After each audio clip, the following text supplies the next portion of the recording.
नमस्कार, जम्मू कश्मीर की खास बुलेटिन देख रहे हैं आप और मैं हूं चेतना शर्मा आपके साथ। चलिए शुरुआत करते हैं बड़ी खबर के साथ। आपको बताएं कि जिला सांबा के रामगढ़ इलाके में पाकिस्तान ड्रोन की गतिविधि देखी गई है। सुरक्षा बलों ने पूरे इलाके में सर्च ऑपरेशन चलाया और क्षेत्र के कोने कोने को जो है जवानों ने खंगाला है और क्या वहां पर किस तरह की गतिविधि को जो है अंजाम देने की कोशिश की जा रही थी, क्योंकि पाकिस्तान ड्रोन जो है जहां पर किस तरह से भारतीय सीमा के अंदर जो है वो आया है, उस पर से जो है पूरी तरह से जानकारी जुटाने की कोशिश जो है वो की जा रही है। आपको बताएं कि देर रात को जो है सांबा के रामगढ़ इलाके में ये पाकिस्तान ड्रोन की गतिविधि देखी गई है और जैसे ही स्थानीय लोगों ने भी जो है इस गतिविधि को देखा तो कहीं ना कहीं वो लोग भी जो है कहीं ना कहीं सहमे हुए जो है वो नजर आए हैं। लेकिन उसके बाद सुरक्षा बलों को जैसे ही ये जानकारी पहुंची है तो सुरक्षा बलों ने जो है पूरे इलाके को जो है वहां पर खंगाल मारा। पूरे इलाके में सर्च ऑपरेशन जो है वो चलाया गया और पूरे इलाके की अगर बात करते हैं तो कोने कोने को जो है जवानों की तरफ से वहां पर खंगाला गया है और आखिर क्या कुछ जो है मंशा रही है, क्या कुछ गतिविधि को जो है अंजाम देने की यहाँ पर कोशिश हो रही थी, इस पर भाई जो है पूरी तरह से नजर जो है वो रखी जा रही है। और इसी के साथ अभी जो है वहां पर क्या कुछ सूरत हाल बने हुए हैं। पाकिस्तान ड्रोन की अगर बात करते हैं तो इससे पहले भी कई दफा जो है जिला सांबा में इस तरह की गतिविधियां जो है देखी गई है और ड्रोन के जरिए जहां पर हथियार जो है यहाँ पर कहीं ना कहीं जो फेंकने की कोशिश जो है वो हर बार जो है पाकिस्तान करता आया है। और इसी के साथ अगर बात करें तो ड्रोन के जरिए से ही नशे की खेप को जो है इस ओर पहुंचाने की भी कई बार ऐसी कोशिशें जो है वो पाकिस्तान कर चुका है और एक बार फिर इसी तरह की जो वारदात को जो है अंजाम देने का एक प्रयास किया गया है। और उसके बाद जो है क्या वो ड्रोन जो है वहां पर जो जैसे ही भारतीय सीमा के अंदर आया है कितने समय तक जो है वो यहाँ पर रहा है और उसके बाद क्या वो वापस चला गया, क्या कुछ जो है इसी को लेकर ज्यादा जानकारी है। हमारे साथ हमारे संवाददाता ऋषि इस वक्त ज्वाइन किए हुए हैं, उनसे तमाम जानकारी लेंगे। ऋषि, हमें बताइएगा कि जिस तरह से एक बार फिर पाकिस्तानी ड्रोन जो है वो भारतीय सीमा के अंदर घुस आया और सांबा के रामगढ़ इलाके में इस ड्रोन की गतिविधि जो है देखी गई है, आखिर किस तरह से ये इसकी एंट्री जो है इस ओर होती है और आखिर मंशा क्या कुछ थी? देखिए, आपको बता दें कि एक बार फिर से यहाँ पर जो ड्रोन की गतिविधि है वो अंतर्राष्ट्रीय सीमा की बात करें सांबा सेक्टर के रामगढ़ सब सेक्टर की, तो वहां पर ये रात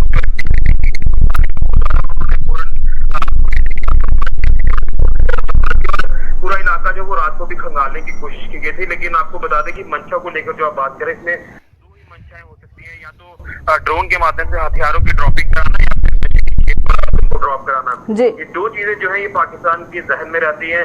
वहां पर जो इनके ऑपरेटर्स काम कर रहे हैं, आतंकी संगठन वहां पर काम कर रहे हैं, वो इस तरह की एक्टिविटीज पहले भी कर चुके हैं कि उनके हैंडलर्स यहाँ हमारे भारत में है और वो अंतर्राष्ट्रीय सीमा के माध्यम से ड्रोन के माध्यम से यहाँ पर हथियारों की खेप या नशे की खेप पहुंचाते हैं, उसको वहां से पिक किया जाता है और आगे डिलीवर किया जाता है। ये मंशा जो है वो लेकर चलते हैं। लेकिन आपको बता दें कि जिस तरह से ये ड्रोन एक्टिविटी देखी गई है तो इसको लेकर अभी पुष्टि जो है वो खासतौर पर अगर बीएसएफ के हवाले से कहें तो उन्होंने अभी जो वो नहीं की है। लेकिन आपको बता दें कि इसके ऊपर कुछ देर में जो वो स्टेटमेंट जारी हो सकता है। लेकिन आपको मैं बताना चाहता हूँ कि रात को जो सर्च ऑपरेशन चलाने में थोड़ी दिक्कतें जो वो जरूर पेश आती है, लेकिन सुबह तड़के first night of the morning की बात करें तो यहाँ पर सिक्योरिटी फोर्सेज ने यहाँ बड़े पैमाने पर सर्च ऑपरेशन चलाया है। फिलहाल कोई रिकवरी नहीं हुई है और लगातार इस इलाके में जो वो सर्च की गई है। अभी फिलहाल सर्च ऑपरेशन को क्लोज किया गया है, लेकिन जो नजर है वो सिक्योरिटी फोर्सेज की अभी इस इलाके में जरूर है और पूरा इलाका खंगाला जा रहा है कि कोई ड्रॉपिंग तो नहीं हुई। इस तरह की चीजें जो है वो सिक्योरिटी फोर्सेज के जहन में है और कोई रिस्क नहीं लिया जाएगा। खासतौर पर वहाँ के स्थानीय लोगों की बात करें, उनकी सुरक्षा को लेकर भी जो स्टेप उठाया गया है और इस तरह की भी एक्टिविटी ना हो इसको लेकर लगातार एजेंसियां भी यहाँ पर अलर्ट हो चुकी हैं और अंतर्राष्ट्रीय सीमा पर। जी चलिए ऋषि, बहुत शुक्रिया ज्यादा जानकारी के लिए। तो जिस तरह से ये ड्रोन गतिविधि जो है ये जिला सांबा के रामगढ़ सेक्टर में जो है ये देखी गई है और उसके बाद हालांकि अभी तक जो है पुलिस की तरफ से या सेना की तरफ से कोई भी ऑफिशियल स्टेटमेंट जो है इसे लेकर सामने तो नहीं आई है, लेकिन कुछ ही देर में जो है वो इस पर क्लैरिफिकेशन दे सकते हैं। लेकिन पूरे इलाके में सर्च ऑपरेशन जो है वो अभी भी चल रहा है, पूरे इलाके को जो है खंगाला जा रहा है और क्या किसी तरह से क्या कोई नशे की खेप यहाँ पर फेंकी गई है, क्या कोई हथियार यहाँ पर फेंके गए हैं, वो भी जो है यहाँ पर इस सर्च ऑपरेशन के दौरान जो है जानने की कोशिश हो रही है।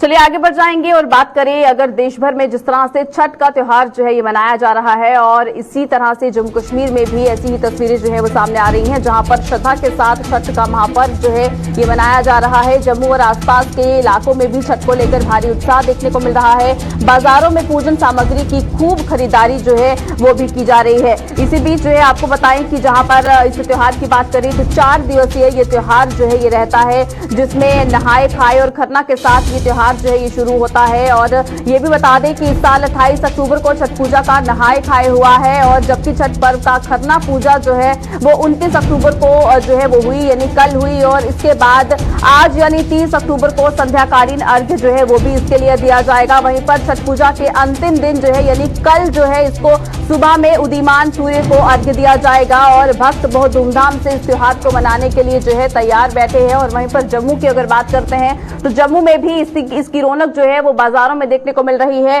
और इसी के साथ साथ लोगों में काफी ज्यादा उत्साह जो है इस पर्व को लेकर देखने को मिल रहा है। चलिए इसी पर ज्यादा जानकारी लेंगे। हमारे साथ हमारे संवाददाता मोहिंदर इस वक्त ज्वाइन किए हुए हैं। मोहिंदर, हम देख रहे हैं तस्वीरों में कि किस तरह से इस त्योहार पर जो है तैयारियां किस तरह से की गई है, लेकिन बताइएगा क्या कुछ सूरत हाल जो है इस वक्त देखने को मिल रहा है, किस तरह का उत्साह जो है लोगों में बना हुआ है इस त्योहार को लेकर?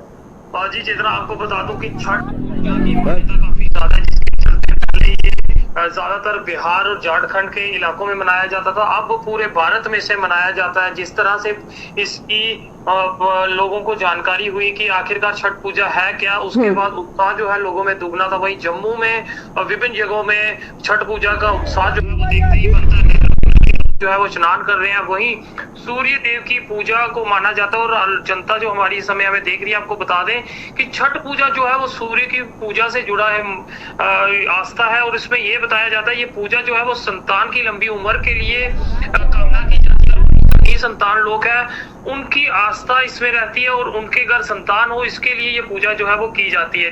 जी बिल्कुल मोहिंदर, और जिस तरह से आपने भी जिक्र किया कि इससे पहले देखा जाता था कि बिहार वाली साइड ही इस त्योहार को जो है ज्यादा वहां पर इसकी मान्यता थी, लेकिन अब जिस तरह से जम्मू में भी ये त्योहार जो है काफी ज्यादा देखने को मिल रहा है कि किस तरह से इसकी तैयारियां जो है वो चल रही हैं, लोगों में उत्साह जो देखने को मिल रहा है, यानी कि कहीं ना कहीं जो कल्चर का आदान प्रदान होता है उसकी खूबसूरती यहाँ पर देखने को मिल रही है। बिल्कुल, आपको बता दो जिस तरह से बाहरी राज्य से लोग जम्मू आए हैं कामकाज के लिए यहाँ पहुंचे हैं, वहीं धीरे धीरे इसका प्रचलन जो है वो बढ़ता गया और लोगों को जब पता चला ये पूजा जो है वो संतान की उम्र से जुड़ी है या फिर जो निसंतान जोड़े हैं जिनके घर में संतान नहीं होती, अगर वो ये पूजा करें तो उनके घर संतान होती है। काफी मान्यताएं हैं इसकी और उसके चलते अब पूरे भारतवर्ष में छठ पूजा जो है वो की जाती है। सूर्य की पूजा के साथ साथ छठ मैया की पूजा भी की जाती है। 4 दिन की ये पूजा रहती है जिसमें लोग बढ़ चढ़ के हिस्सा लेते हैं। नहर किनारे काफी आयोजन इसके किए जाते हैं ताकि जो नहाना इस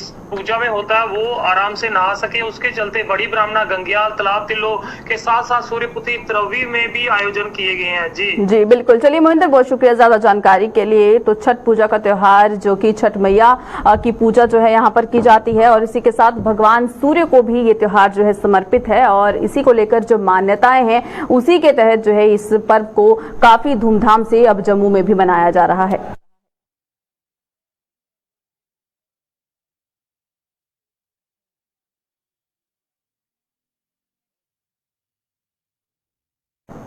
चलिए रुक करते हैं जिला कठुआ की ओर। आपको बताएं कि जिला कठुआ का एक गांव जो कि पिछड़ेपन का शिकार हो रहा है और किस तरह से ये गांव ओट घूंघट है जिला कठुआ का, जहां पर जो बुनियादी सुविधाएं होनी चाहिए थी वो नहीं मिल पाई हैं। सड़क, पानी जैसी सुविधाओं से ये लोग जो हैं वंचित हैं। सरकार की जन कल्याण योजनाओं से भी ओट घूंघट जो गाँव है ये अभी तक दूर है, यानी कि जहाँ पर ये कहा जाता है कि हर एक जो है इलाके में, हर एक क्षेत्र में हर तरह की जो बेसिक फैसिलिटीज हैं, जो बुनियादी सुविधाएं हैं वो जो है सरकार पहुंचाने की कोशिश कर रही है। लेकिन इसी बीच जिला कठुआ का एक गांव ओट घूंघट, जहां पर ना ही सड़क की कोई सुविधा जो है वहां पर प्रॉपर तरीके से लोगों को मिल पा रही है, ना ही पानी की जो वहां पर समस्या जो लोगों को काफी समय से पेश आ रही थी, ना ही उसका कोई इलाज जो है अभी तक किया गया है। सरकार की जन कल्याण योजनाएं जो है वो भी काफी सारी जो है वो तैयार की गई हैं, बनाई गई हैं, जिसके तहत कुछ लोगों को लाभ तो जरूर मिलता है, लेकिन आखिर तक इस इलाके में अभी तक ये योजनाएं जो है क्यों नहीं नहीं पहुंच पाई। आखिर इन योजनाओं का लाभ जो है इस इलाके के लोगों को क्यों नहीं मिल पाया है, ये अभी भी एक सवाल जो है इन गांव के लोगों के लिए बना हुआ है। और जहां पर बेसिक फैसिलिटीज से ये लोग वंचित हैं, पानी की समस्या से ये लोग परेशान हो रहे हैं, प्रॉपर एक सड़क जो है वहां पर नहीं है, जिस पर से लोगों को वहां पर आवाजाही के लिए जो है काफी ज्यादा परेशानी जो है वहां पर पेश आती है, जिस वजह से या इस इलाके के लोग जो है ये कहीं ना कहीं पिछड़ेपन का शिकार जो है वो हो रहे हैं। और लोग जो है ये अब सरकार पर भी सवाल उठाते हुए नजर आ रहे हैं। और इसी तरह से इस इलाके की जहां पर बात करें तो आप तस्वीरों में देख सकते हैं कि क्या कुछ जो है इस इलाके में जो है सड़क जो है वो आप देख सकते हैं कि टूटी फूटी यहाँ पर रास्ता है जहां से लोग जो है यहाँ से ट्रैवल करते हैं, और भी जो बुनियादी सुविधाएं जो है अभी तक यहाँ पर नहीं मिल पाई हैं। आखिर कारण क्या कुछ रहा है, चलिए इसी पर ज्यादा जानकारी लेंगे। आपको हमारे साथ हमारे संवाददाता रंजीव इस वक्त ज्वाइन किए हुए हैं। रंजीव, हमें बताइएगा कि हीरानगर का ये जो इलाका है जहां पर हम देख रहे हैं कि किस तरह से लोगों को जो है जो बेसिक फैसिलिटीज मिलनी चाहिए थी वो यहाँ पर जो है नहीं मिल पाई है, क्या कुछ कारण है? ये जो इलाका घूंगड़ का गांव पड़ता है ये बिल्कुल दूर दराज का इलाका है, बिल्कुल सांबा जिला की सीमा से सटा हुआ इलाका है।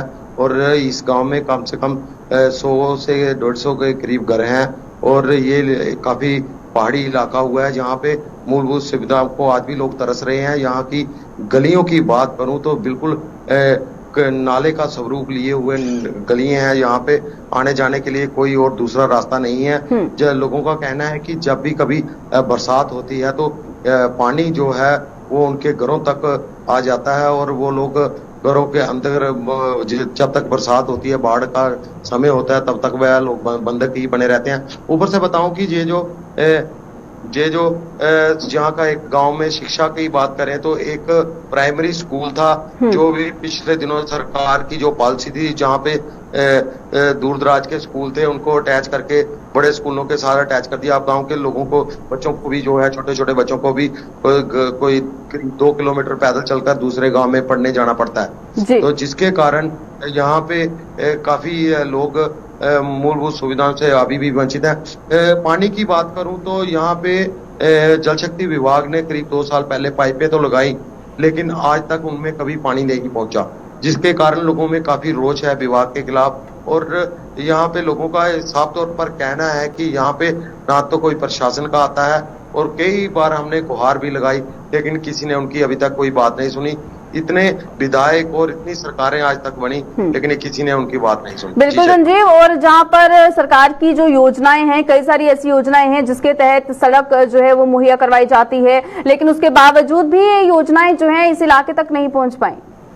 चेतना, मैं आपको बताऊं कि ये जो सड़क की योजना है, एक यहाँ से इसके गांव के साथ साथ सटा एक सड़क मार्ग है जो घोरन जो बहुत ही बाबा शिवो का देवस्थान है, सांबा जिले में पड़ता है। उसके लिए सड़क निर्माण का कार्य पिछले 1 दशक से चल रहा है लेकिन वो भी अभी तक पूरा नहीं हुआ, काफी धीमी गति से चल रहा है, जिसके कारण लोगों को काफी दिक्कतें हैं। यहाँ पे ना तो कोई ट्रांसपोर्ट की सुविधा है, जिसके कारण लोगों को काफी ज्यादातर पैदल ही जाना पड़ता है, जहाँ तो फिर वो अपने निजी वाहनों से एक स्थान से दूसरे स्थान तक पहुंचने में सफल होते हैं।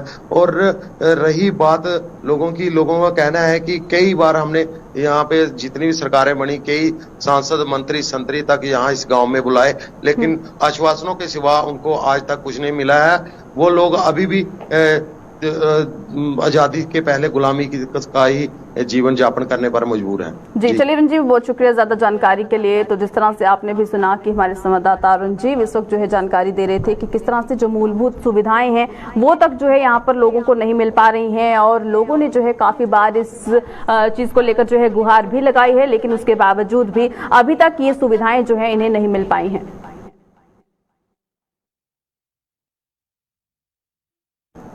वहीं डेंगू के मामलों को लेकर एसएमजीएम अस्पताल में तैनात डॉक्टर संजीव डींगरा ने लोगों को सावधानी बरतने की अपील की है। बताते चलें कि गवर्नमेंट मेडिकल कॉलेज जम्मू में अब तक डेंगू के 590 मामले सामने आ चुके हैं, जिसमें से 510 मरीजों का इलाज उन्हें घर भेज दिया गया है। जीएमसी जम्मू में अभी भी 32 डेंगू के मरीज भर्ती हैं जिनका इलाज चल रहा है। वहीं डेंगू के कारण जीएमसी में 9 लोगों की मौत भी हो गई है, बाकी कुछ मरीजों को ओपीडी ट्रीटमेंट दिया गया है। वहीं एसएमजीएस अस्पताल में अब तक डेंगू के 894 संदिग्ध मरीज चेकअप के लिए पहुंच चुके हैं, जिसमें से 531 लोगों में डेंगू की पुष्टि हो चुकी है। इनमें से 832 मरीजों को इलाज के बाद घर भेज दिया गया है, जबकि 62 मरीजों का अभी भी इलाज चल रहा है, बाकी का ओपीडी ट्रीटमेंट चल रहा है।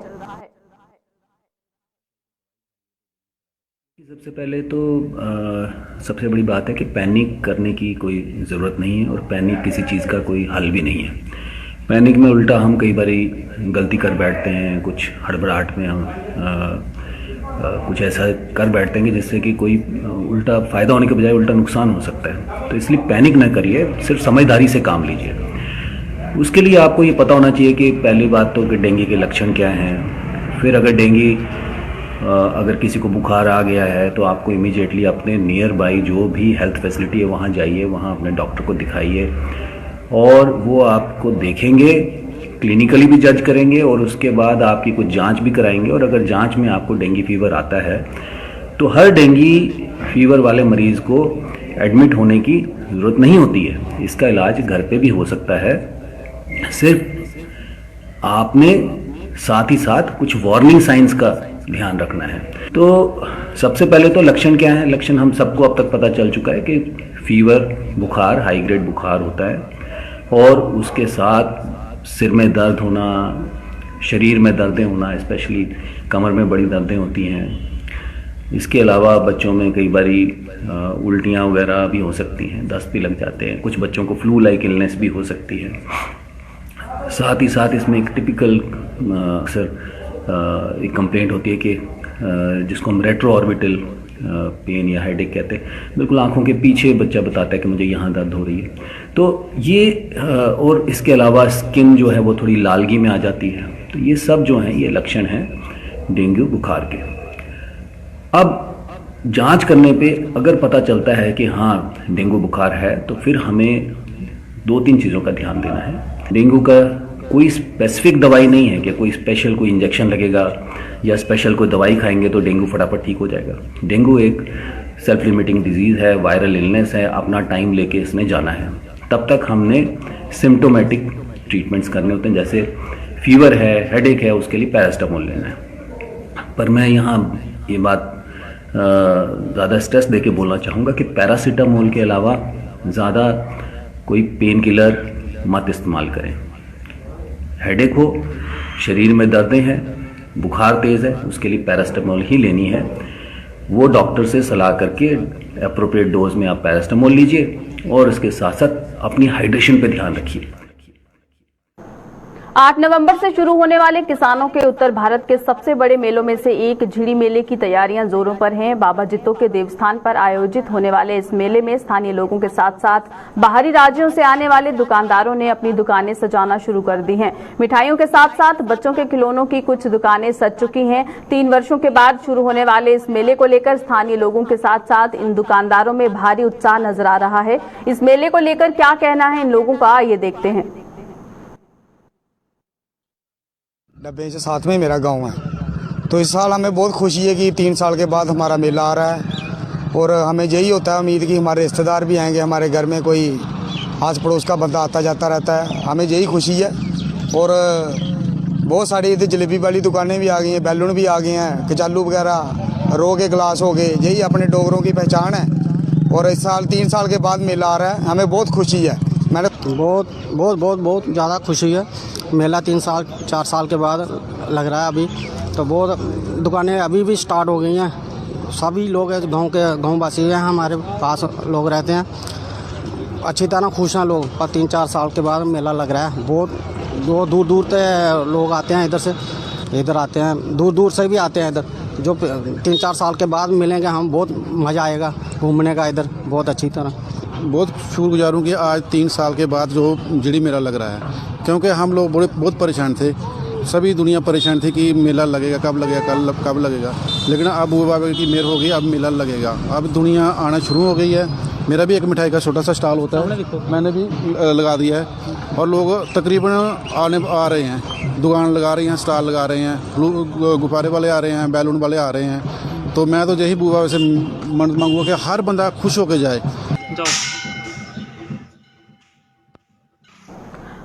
सुचेतगढ़ ब्लॉक की पंचायत क्लोए में बैक टू विलेज के चौथे संस्करण के तहत एक बैठक का आयोजन किया गया। कार्यक्रम में विजिटिंग ऑफिसर जहां विकास कार्यों की समीक्षा की, वहीं लोगों को पेश आ रही समस्याएं भी सुनी। इस दौरान शमशान घाट में विकास कार्य का लोकार्पण भी किया गया। इस अवसर पर पूर्व मंत्री श्यामलाल चौधरी, सुचेतगढ़ के BDC chairman Tarsem Singh, RS Pura municipal committee के प्रधान सतपाल पप्पी सहित अन्य गणमान्य लोग भी मौजूद थे।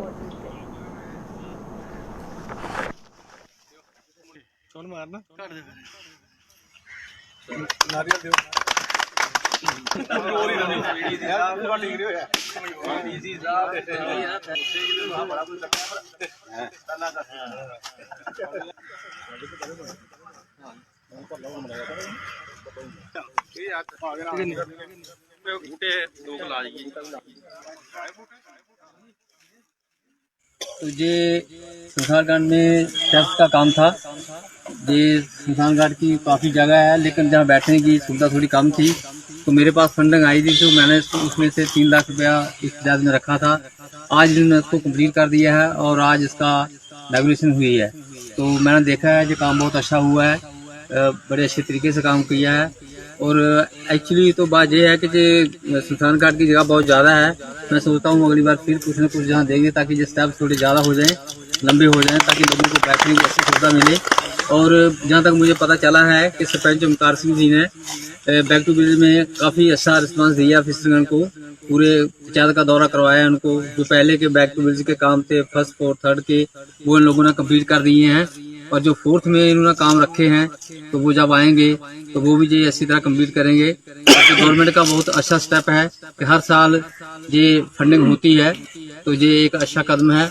हमने पूरी पंचायत में उनको यहाँ पर दौरा कराया है और जितने भी काम हमारे हुए हैं वो सारे चेक किए हैं। और जो भी कई लोगों की समस्या है वो भी अफसर साहब ने हमारी सुनी है। और हम आशा करते हैं कि जितनी भी इनको हमने समस्या सुनाई है, आने वाले टाइम पर ये समस्या जो है वो पूरी हो जाएगी। बैक टू विलेज 1 में रखे थे वो भी हमारे हो गए इस पंचायत के, जो 2 में रखे थे उसका भी काम हमारा पूरा हो गया है। जो हमने 3 में रखा था, बैक टू विलेज 3 में, वो भी हमारा 9,80,000 का काम जो है वो पूरा हो गया है। वो भी हमने अफसर साहब को चेक करा दिया है। और यहाँ पर आगे जो काम हमें मिलेगा उसको भी हम ऐसे दूरा नहीं रहने देंगे। जम्मू के ब्लॉक भलवाल के पंच सरपंचों ने बैक टू विलेज प्रोग्राम पर कई सवाल खड़े किए हैं। ब्लॉक के पंच सरपंचों ने सरकार के बैक टू विलेज प्रोग्राम को आई वॉश करार दिया है। इन लोगों का आरोप है कि बैक टू विलेज के पहले, दूसरे और तीसरे चरण के दौरान लोगों द्वारा बताए गए कार्य अभी तक सरकार ने पूरे नहीं किए। ऐसे में सरकार ने बैक टू विलेज के चौथे चरण को भी पूरा कर दिया है। सरपंचों के मुताबिक सरकार जनता के साथ वादे तो करती है, लेकिन उन्हें पूरा नहीं करती, जिसका खामियाजा पंच सरपंचों को भुगतान पड़ता है। ये टोटल आई वॉश है, लोगों के कोई काम होते नहीं, सिर्फ लिख के लेके जाते हैं। और ये हम अभी लोगों के साथ और मजाक नहीं करना चाहते, ठीक है। हम ये सरकार को कहना चाहते हैं, जो हमारे पहले काम है उनका पैसा दीजिए। अगर आपने आना है पंचायत में, अगर हमारे अकाउंटों में पैसा डालिए, हम लोगों के काम कराएंगे, तभी हम लोगों के बीच में जाएंगे। ऐसे आप रोज काम लिख के जाते हैं, लोग हमसे पूछते हैं जी हमारा काम लिखा गया था, हमारा काम का क्या हुआ। अगर आपने काम ही लिखने हैं तो आप इंडिविजुअली तौर पे पब्लिक को बुलाइए।